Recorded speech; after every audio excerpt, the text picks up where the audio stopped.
Des questions de réchauffement climatique, l'école a elle aussi son rôle à jouer, notamment dans le changement des comportements. Alors pour sensibiliser ses élèves, le collège de Massy-Palaiseau dans l'Essonne a décidé de devenir l'établissement le plus vert de France, du recyclage à la production de miel.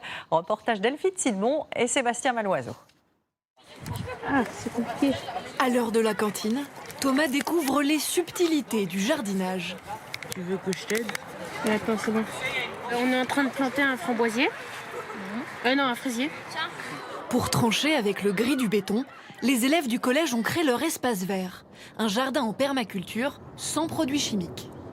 D'habitude, on est en classe, on est assis et là, on travaille avec la terre et les plantes, donc ça me plaît.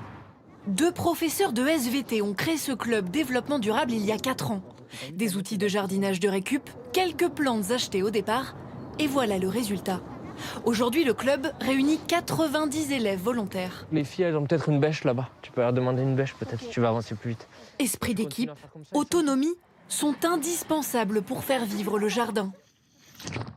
Les professeurs améliorent aussi leur relation avec les enfants. Les élèves qui auront des difficultés, par exemple en classe, ils vont développer d'autres capacités et compétences dans le club.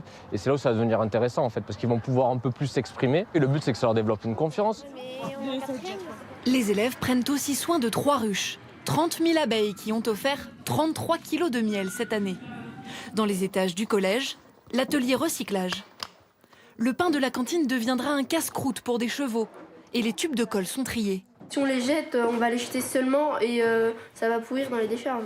C'est des petits actes, mais si tout le monde fait sa part, ça peut être un avantage. Mais ce qui excite le plus les élèves, c'est ce poulailler qu'ils ont construit il y a quelques jours. On a la rousse qui s'appelle Joyeuse, la grise qui s'appelle Juju et la marron tachetée qui s'appelle Jolie. La structure a coûté près de 2 000 €. Les enfants ont aidé à collecter l'argent pour la financer. C'est un peu comme un chat, mais qui se laisse un peu moins caresser et ça traîne pas dans la maison, quoi. L'initiative a donné des idées au collège du secteur. Certains sont déjà en train de monter des projets similaires.